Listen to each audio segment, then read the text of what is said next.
살아계신 하나님 아버지, 감사와 찬송과 영광을 올려드립니다. 아멘. 오늘도 저희들의 생명을 연장시키시고 새날을 허락하시고 생명의 말씀을 허락해 주시니 아버지가 감사합니다. 아멘. 아버지 하나님, 저희들의 발걸음을 아버지의 집으로, 주님의 몸된 교회로, 이 은혜의 보좌 앞으로 옮겨주셔서 또한 감사합니다. 아멘. 하나님 앞에 나온 한 심령과 저들이 속한 가정 위에 꼭 필요한 은혜의 말씀으로 임하여 주시고, 주님. 저희들이 그 말씀을 들을 때에 마음의 문을 열고 귀를 열고 눈을 열고 입을 열어 온 영으로 하나님의 말씀을 듣고 받을 수 있도록 이 시간 한 사람 한 사람 위에 함께하여 주옵소서. 아멘. 아버지, 이 시간 말씀하실 때에 저희가 의지를 들여 눈을 열고 귀를 열고 마음을 열고 입을 열어 하나님의 말씀을 받겠습니다. 주님. 임마누엘로 함께하여 주옵소서. 아멘. 예수 그리스도 이름으로 축복하며 기도 올리옵나이다. 아멘. 요 며칠 보았던 다윗의 시편들은 비탄시 또는 저주시에 해당하는 것들이 많았습니다. 그러니까 좀 오늘 읽은 이 시편 65편은 아마 읽으실 때도 그랬습니다만 느낌이 좀 달라요. 뭐 비탄시하고는 좀 느낌이 다릅니다. 그래서 이 65편은 예배시 또는 감사 찬양시로 분류합니다.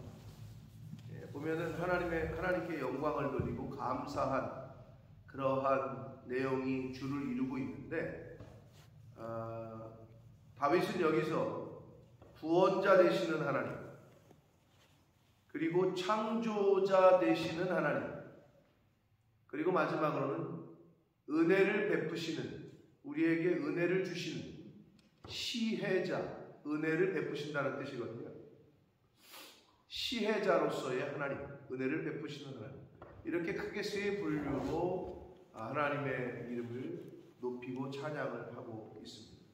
그래서 1절부터 5절까지가 죄를 사해 주시는, 우리의 죄를 용서하시고 사해 주시는, 그리고 구원해 주시는 구원자 하나님을 향한 그 감사의 기도를 드리고 있습니다.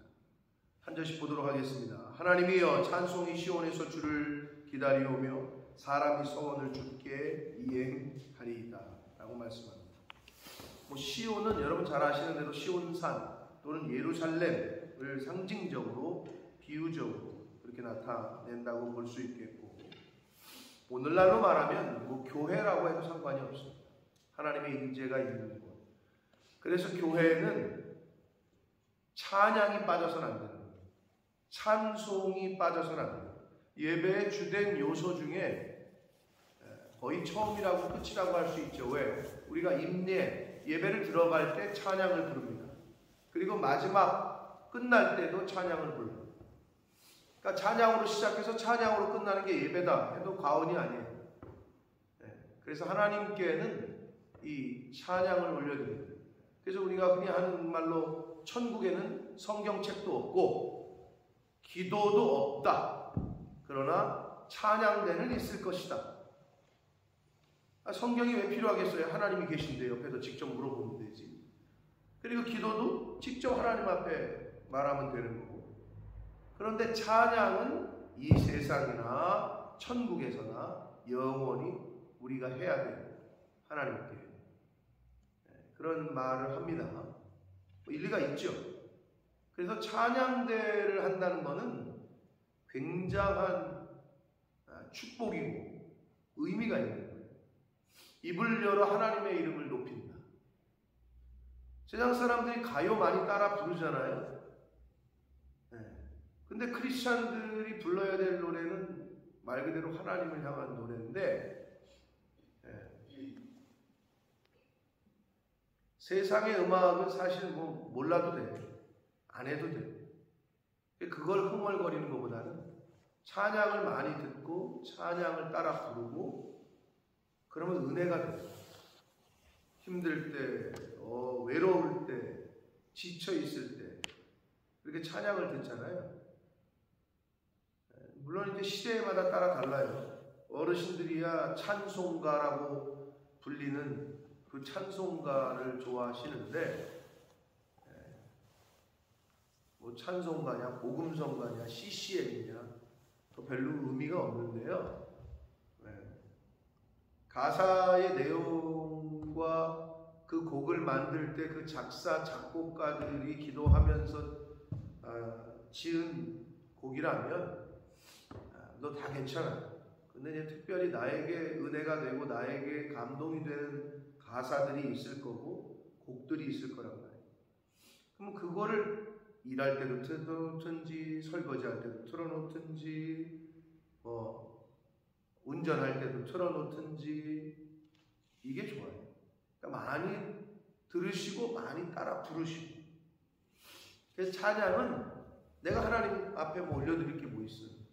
하나님을 높이는 거기 때문에 예배의 시작이요 끝이라고 할 수 있겠고 우리가 영원히 해야 될 거라고 할 수 있습니다. 2절 기도를 들으시는 주여 모든 육체가 주께 나아오리이다. 그러니까 하나님께서 우리의 기도를 들어주시니 얼마나 감사해요. 안 들어주시면 어떡해요. 그래서 우리가 회개할 수 있는 것도 은혜죠. 회개의 기도를 드릴 수 있는 것도 은혜다. 3절 보시면 죄악이 나를 이겼다. 그런데 우리의 허물을 주께서 사하신다. 죄를 이길 수 있는 힘이 사실 인간에게는 없어요. 죄의 문제에 있어서 자유로울 사람이 거의 없어요. 하나님의 은혜로 죄를 사해 주시는 거지. 인간이 자기 윤리 도덕적으로 의롭게 살 수 있는 사람이 거의 없어요. 그런 척은 할 수 있어요. 근데 속마음에서 생각이 드는 거, 시기와 질투와 미움과 음란과 이 속마음에서 일어나는 것들은 사람에게 숨길 수 있거든. 그러니까 10길 물 속은 알아도 한 길 사람 속은 모른다고 그러잖아요. 형제에게 대해서 나가라 이렇게 한마디로 일반적으로 욕을 해도 살인하는 거고, 지나가는 사람을 보고 음란한 생각을 품어도 이미 가늠한 거다. 하나님의 기준이 그렇게 높거늘 우리가 행위로서는 의로워질 수 있는 사람이 인간이 아무도 없어요. 원죄는 둘째치고라도. 그렇기 때문에 죄악이 우리를 이기는 건 어찌 보면 당연한 거예요. 그러나 하나님의 은혜로 그 죄를 사해 주시는 거죠. 그러니까 그게 얼마나 감사한 거예요. 우리의 구원자 되시는 하나님께서 우리의 죄를 없다 그리고 대신 져 주시기 때문에 예수 그리스도를 통해서 그게 구원의 역사 아닙니까? 그래서 구원자 하나님을 높이고 찬양하고 있습니다. 4절 주께서 택하시고 가까이 오게 하사 주의 뜰에 살게 하신 사람은 복이 있나이다. 우리가 주의 집 곧 주의 성전의 아름다움으로 만족하리이다.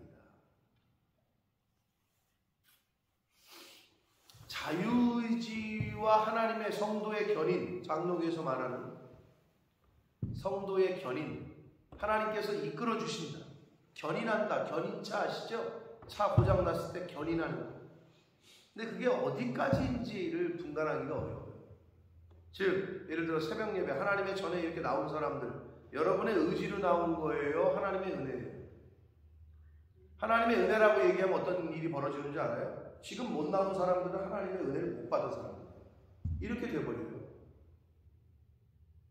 근데 자유의지라고만 말하기에는 그러면 하나님 구원은 내 의지로 내 행위로 받는구나 이렇게 또 접근이 될 수 있거든요. 이게 전적인 하나님의 은혜가 아니라고 생각한다. 근데 하나님의 은혜라고 생각하자니 오늘 못 나오고 집에서 자는 사람들은 죄다 하나님의 은혜를 못 받은 사람들이 돼버리는 거고, 성도의 자유의지라고 생각하자니 그러면은 구원은 자유의지로 받는 거구나, 행위로 받는 거구나 이렇게 해석이 될 수도 있기 때문에 자유의지와 성도의 견인 이 부분은 굉장히 믹스가 돼 있다라고 보시면 돼요. 분명히 하나님이 노크를 하셨을 거야. 너 새벽 예배 나가야지. 마음도 주셨을 거야. 근데 거기에서 자기가 자유의지를 드려야 되는데 못 드리는 거지.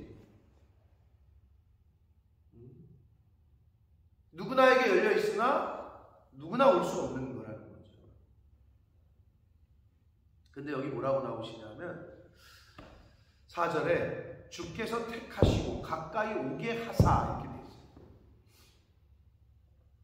여러분 구원은 사실은 그래서 전적인 하나님의 선물이고 은혜라고 표현하는 이유가 여기 나오잖아요. 택하시고 가까이 오게 하사. 지금 여러분들은 하나님이 택해 주신 분들이에요. 아멘? 아멘. 그리고 가까이 오게 해주셔서 여기 올 수 있었던 거예요. 너무 감사하죠. 윤 대통령이 지금 미국을 방문 중입니다. 국빈 만찬을 하는데 만찬장에 박찬호 씨와 박찬호 선수, 미국 메이저리거 최초의 메이저리거인 박찬호와 박찬호의 부인, 그리고 안젤리나 졸리의 아들인 매덕슨가 그 친구가 연세대학교를 다니거든요. 한국을 좋아해서 그렇게 초청받았고 이재용과 뭐 국내 인사들. 자 여러분, 그들이 자유지를 들여서 거기를 간 거예요? 인바이트를 받아서 간 거예요? 사실 두 가지예요. 인바이트를 받았죠. 근데 내가 자유지로 나 안 가. 그럼 안 가는 거예요. 그 두 가지가 다 속해 있는 거라고 보시면 되는 거예요. 신앙생활은. 그럼에도 불구하고 그러면 뭐가 먼저냐 할 때 내가 안 가냐 가냐가 먼저예요? 인바이트를 받았냐 못 받았냐가 먼저예요. 그 만찬장에 내 의지를 들여서 가고 싶어도 인바이트를 못 받으면, 초청을 못 받으면 못 가는 거예요. 그렇잖아요. 하나님은 그런데 그 백악관은 아무나 초청을 안 해요. 근데 하나님께서는 모든 사람이 구원을 받기를 원하신대요. 그래서 햇빛을 모든 사람에게 주시네. 아우 저 악한 놈 저놈에게는 하나님 해를 주지 마세요. 저 사람의 밭에는 비 좀 내리지 마세요. 저 사람의 뭐 집에는 갖다 하나님 어둠만 있게 해주세요. 하나님이 그렇게 안 하세요. 모든 사람에게 비를 주시고 악하건 선하건 모든 사람에게 햇빛을 주시네. 즉 모든 사람이 구원을 받기를 원하셔요. 그런데 오지를 않아요. 그 부분이 자유의지야. 분명히 초청을 받았거든. 목사님을 통해서, 어머니를 통해서, 형제들을 통해서, 친구들을 통해서 인생을 살면서 분명히 노크를 받았어. 근데 본인이 오지 않는 거야. 그건 이제 본인의 책임인 거지. 근데 사람들은 뭐라는지 알아요? 나는 몰랐어요. 나를 누가 초청도 안 했는데요. 라고 하나님 앞에서 변명할 거예요. 이 죽은 후에 가서. 그러나 그때는 하나님께서 밝히 보여주실 거예요. 인생 영화 필름처럼. 여기도 뭐라 그러세요? 주께서 택하시고 가까이 오게 하사. 오늘 하나님께서 택해 주시고 가까이 오게 해주셔서 저희가 지금 주의 뜰에 아버지의 집에 있는 줄 믿습니다. 그런 사람은 복이 있나니 라고 말해요. 그러면서 우리가 주의 집 곧 주의 성전의 아름다움으로 만족하리이다 라고 다윗이 고백합니다. 여러분 교회 올 때마다 어떤 느낌이 드시는지 모르겠어요. 저는 유럽의 많은 교회를 가도 우리 교회가 굉장히 사이즈나 환경이나 위치나 뭐 디자인이나 너무 좋은 것 같아요. 너무 크지도 않고. 그리고 유럽의 많은 교회들이 되게 어두워. 근데 여기는 환해. 제가 그 모사님 교회도 가봤는데 그 교회는 왜 그렇게 어두운 느낌, 이렇게 침침한 느낌이 되는지 모르겠어요. 근데 우리 교회는 불을 꺼도 이게 양쪽에 다 지금 그래서 그러나 거기는 창이 어떻게 나 있는지 기억이 정확히 안 나는데 한쪽 사이드만 창이 있나? 근데 좀 어두운 느낌이에요. 근데 여기는 환한 느낌이 들고 다른 유럽의 많은 성당과 뭐 교회들을 가봐도 참 좋은 것 같아요. 저희 교회는 팔이 안으로 굽는지 모르겠습니다만. 근데 오신 분들이 다 그런 말을 해요. 오신 분. 그러게 이 교회가 교회로서의 사명을 감당해야지 도서관이 되거나 뭐 술집이 되거나, 술집은 안 될 것 같고 여기는 주거 지역이기 때문에 된다면 아마 플러스로 바뀔 가능성이 제일 큽니다. 아시는 웨스트본에 있는 그 메소디스트 처치는 왜 테스코가 됐느냐? 거기는 하이스트리트하고 바로 연결돼 있잖아요. 하이스트리트 입구에 있는 거 아니에요. 그렇기 때문에 슈퍼나 식당으로 허가가 났던 거고요. 여기는 허가가 난 다음에 용도가 변경이 된다면 그냥 빌라나 쪼개가지고 뭐 집이 될 거예요. 10중 8구 도시계획상. ETC 앞에 있는 그 게이바로 변했던 교회가 제가 찾아올 때마다 목사님들 모시고 여기 보시라고. 저 들어가 봤어요. 지금은 플랫이거든요. 6집인가로 나눠져서 리모델링을 해서 집이 됐어요. 근데 집이 되기 전에 들어가 봤거든요. 여기 있죠, 여기에 사이키 조명 들어가고 각 설교자 단상에 여기서 DJ를 한다. DJ. 그리고 여기 막 조명 있고 막 뭐 걸려 있고 캬바레 있죠. 여러분 캬바레가 알 수도 없지. TV에서 봤던 거 생각해 보세요. 막 반짝반짝 조명 돌아가고 막 여자들 막 남자들 부둥켜하고 춤추는 그런 곳이었어요. 들어가 보니까.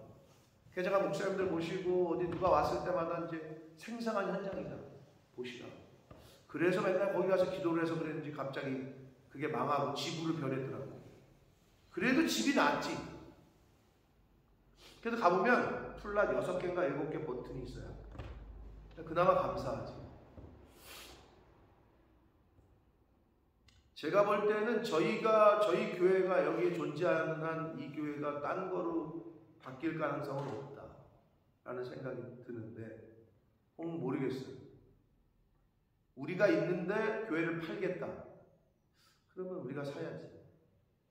만약에 우리가 계속 이 교회를 쓰고 있는데 팔겠다고 결정을 한다. 뭐 다른 걸로 바꾼다. 뭐 그렇게는 안 될 거예요. 우리가 이 교회를 떠나지 않는다. 그래서 성도 한 사람 한 사람의 마음이 굉장히 중요한 거고, 하나님께서 뭐라 그랬어요? 아브라함에게 또는 이스라엘 백성들에게 뭐라 그랬어요? 구약 성경에 아브라함을 보내놓고 나서 가나안 땅에 그때로부터 계속했던 망할 때까지 했던 말씀이 뭔지 알아요? 전 세대를 통해서 애굽으로 내려가지 마라. 애굽으로 내려가지 마라.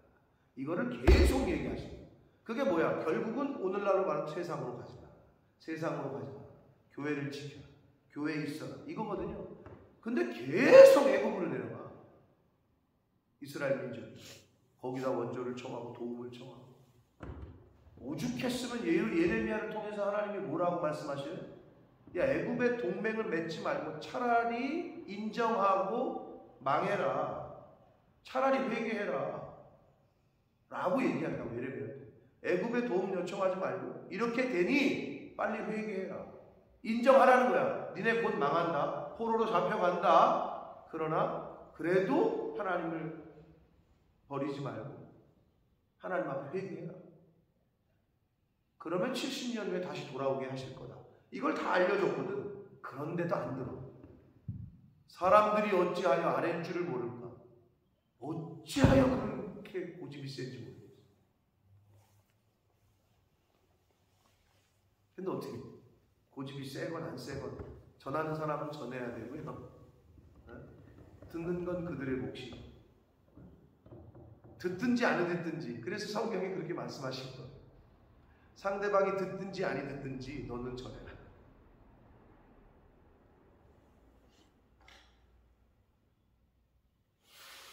주의 집에, 여러분 교회에 이렇게 와서 볼 수 있다는 건 전적인 하나님의 은혜입니다. 아멘. 축복이란 말이에요.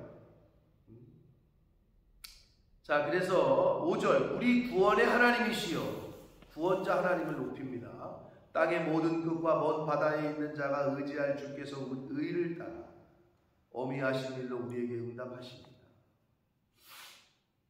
구원자 하나님에 대한 다윗의 찬양과 높임, 그리고 구원자 하나님으로 인한 만족, 감사, 이런 게 5절까지의 표현되어 있는 시적인 표현들이고, 6절부터 8절은 창조자로서의 하나님을 향한 외침, 하나님의 권능으로 만물을 지으시고 다스리시는 창조주, 창조자 하나님을 향한 그러한 찬양인데요. 6절, 주는 주의 힘으로 산을 세우시며 권능으로 띠를 띠시고, 그러니까 창조주라는 거죠. 산을 만드시고 세우시고 바다의 설렘과 물결의 흔들림과 만민의 소요까지 진정하신다. 이거는 진정하신다라는 건 가라앉힌다 이런 의미고요.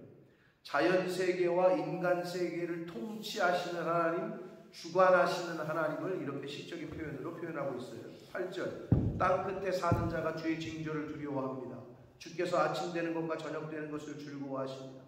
아침이 되게 하시고 저녁이 되어야 하시고, 그러니까 이 세상의 통치자여 주관자, 우주 만물을 섭리하시고 운행하시는 분, 창조주이시면서 통치자이신 분, 그 하나님을 그렇게 노래하고 있습니다. 9절부터 마지막 절까지에서는 일상생활 가운데 은혜를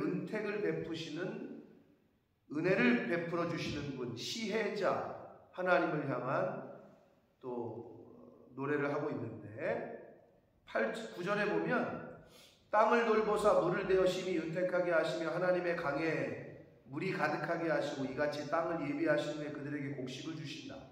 비를 내리시고 하는데, 여기서 하나님의 강이라는 표현이 있잖아요. 이거는 한마디로 굉장히 은유적인 표현인데, 비가 어디서 내려요? 하늘에서 내리잖아요. 그럼 어디에 그 비를 담아두셨다가 비를 내리시는 걸까? 근데 다윗이 굉장히 시적인 표현을 한 거예요. 그게 하나님의 강에서 비가 내린다라고 표현한 거예요. 비를 저장해 두는 곳이 있다고 본 거죠, 다윗이. 그래서 그 하나님의 강이라는 표현을 쓴 거고요.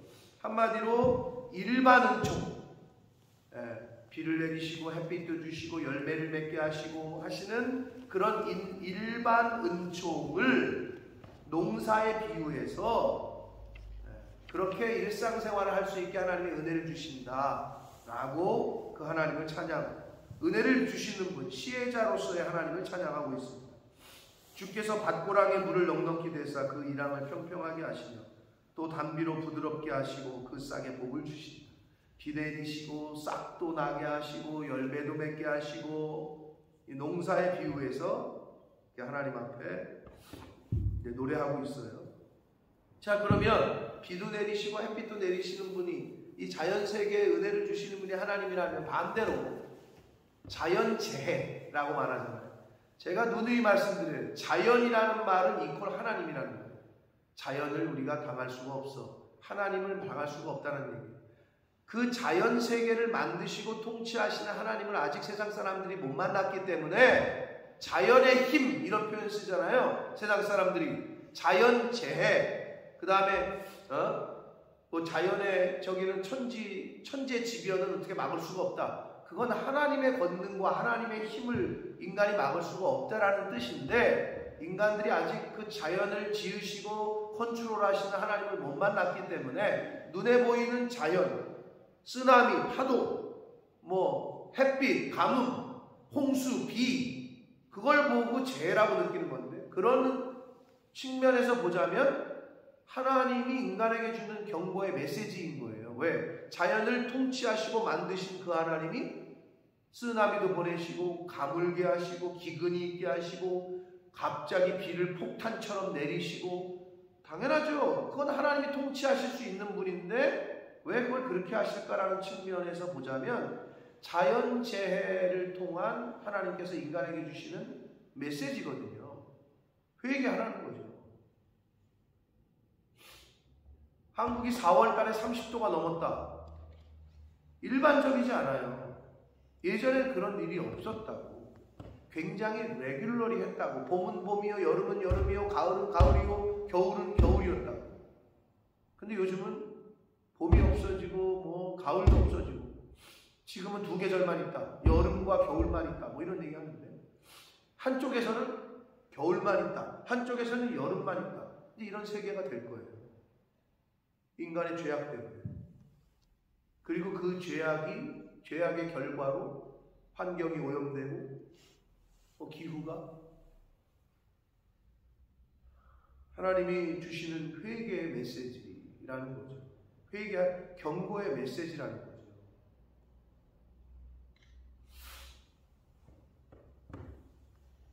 십자가는 뭐라 그랬어요? 구원인 동시에 심판의 메시지잖아요.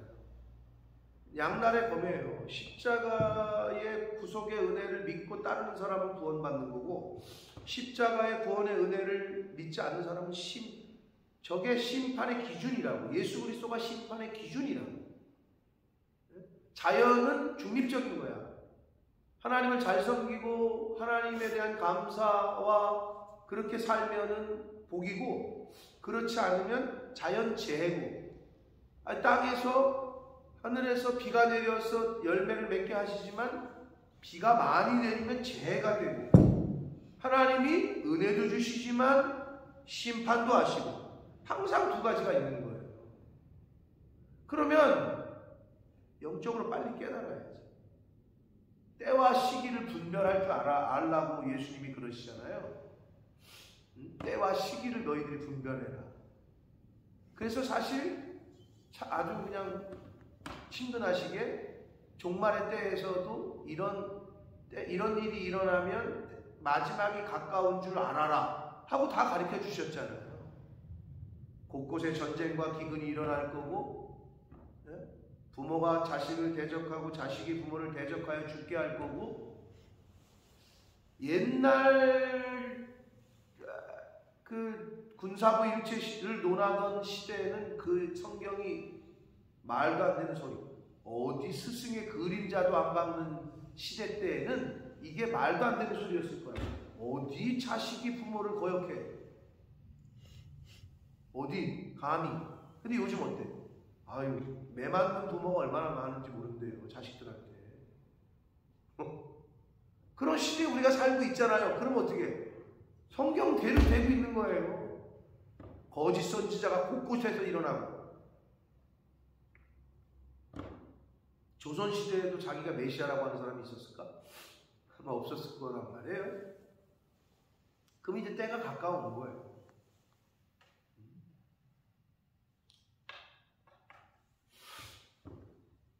11절, 주의 은택으로, 주의 은혜로 한 해를 관시우신다. 이거는 둘러싸다 이런 말이거든요.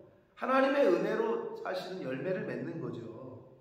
주의 길에는 기름방울이 떨어지며 들의 초장에도 떨어지니 작은 산들이 기쁨으로 띠를 띄었나이다. 하나님이 내리시는 비로 신선하고 푸른색으로 뒤덮였다. 온 땅이. 그렇게 보시면 됩니다. 13절, 초장은 양떼로 옷 입었고, 푸른 초장에 양이 한 마리도 없어. 그거는 풍년이 아니라 흉년이죠. 근데 양떼로 옷 입었대요. 양떼가 얼마나 많으냐. 네? 골짜기는 곡식으로 아니 무슨 골짜기에 곡식이 어디 나요? 평평한 저기 평야에나 곡식이 있는 건데, 근데 골짜기에도 곡식으로 뒤덮였대. 완전한 풍년을 이렇게 상징적으로 표현하는 거예요. 그들이 다 즐거이 외치고 노래한다. 자, 오늘 시편 65편에서 다윗은 구원자 하나님, 창조주 하나님, 시혜자, 은혜를 베푸시는 하나님에 대해서 노래하고 있습니다. 사도 바울은 범사에 감사하라라고 우리에게, 그리스도인들에게 권면합니다. 왜냐? 성경의 여러 군데를 봤을 때 성경 속에서 일맥상통하게 흐르는 계시와 교훈은 뭐냐? 아무것도 염려하지 말고 오직 모든 일에 기도와 간구로 너희 구할 것을 감사함으로 하나님께 하라. 범사에 감사하는 사람은 어떤 복이 있느냐? 하나님이 그 마음과 생각을 지켜주십니다. 아멘. 범사에 감사하는 사람은 늘 하나님이 주시는, 하나님이 동행해 주시는 하나님의 은혜를 받는 삶을 살 수 있습니다. 불평하는 사람, 불만하고 시기 질투하고 미워하고 내 입에 그것만 달고 있는 사람은 동행할 수 있어요. 마귀 사탄과. 그러나 감사와 기쁨과 기도의 생활을 하는 사람은 성령과 동행할 수 있습니다. 여러분 오늘 누구와 동행하시겠습니까? 여러분이 선택하시면 됩니다. 감사하시고 하나님을 찬양하시고 기뻐하시고. 제 아내가 저한테 자주 하는 말이 있어요. 왜 그렇게 웃냐는 거야 나한테. 뭐가 그렇게 혼자 좋아서 그러니? 아니 웃고 기뻐해도 탈이요? 그럼 맨날 울고 막 성질내고 짜증낼까? 나보라면 뭐가 혼자 그렇게 좋으니? 난 좋은 건 어떻게 해? 근데 가끔 그래요. 뭐 실없다는 건지. 근데 여러분 생각해 보세요. 그러면 맨날 옆집에 있는 사람이 웃고 막 깔깔거리고 기쁘고 그런 게 좋으세요? 인상 팍 쓰고 있고 맨날 그냥 막 건드리면 터질 것 같고. 근데 모르겠어. 물론 시도 때도 없이 웃으면 이제 머리에 꽃을 꽂아야 되겠죠. 그러면 그렇게 되겠지만 감사하시라고. 이것도 범사에 감사하는 거야. 그러면 모든 게 기쁨으로 바뀌어요. 아멘. 모든 상황이 그냥 감사로 바뀝니다. 아멘. 그게 성령의 역사예요. 오늘을 그렇게 사시고 하나님 부르시는 그날까지 범사에 감사하고 항상 기뻐하고 쉬지 않고 기도하는 이것이 너희를 향하신 하나님의 뜻이다 라고까지 가르쳐 주셨어요. 우리를 향하신 하나님의 뜻이래. 그러니까 제발 그 뜻을 좀 이루어 드리시라. 아멘. 아멘. 그렇게 오늘 한날을 사시는 저와 여러분이 되시길 예수 그리스도 이름으로 축복합니다. 아멘. 살아계신 하나님 아버지, 감사와 찬송과 영광을 올려드립니다. 하나님, 다윗의 고백, 구원자 하나님을 높이고 창조주 하나님에 대해서 찬양하고 시혜자, 은혜를 베푸시는 하나님에 대해서 감사 찬양을 하나님 앞에 올려드리고 있습니다. 그 하나님으로 자신은 만족한다라고 이야기합니다. 아버지 하나님, 하나님의 은혜를 받아 하나님의 택하심을 받아 이 자리에 나온 하나님의 집에 주의 뜰에 거하고 있는 한 심령들에게 성령 하나님 임마누엘로 함께 하셔서 은혜 주셔서 하나님 어떤 상황에서도 감사할 수 있는, 어떠한 상황에서도 기뻐할 수 있는, 어떠한 상황에서도 하나님을 찾는 그러한 복된 인생을 살아가는 하나님의 백성들이 다 되게 하여 주옵소서. 아멘. 예수 그리스도 이름으로 축복하며 기도 올리옵나이다. 아멘.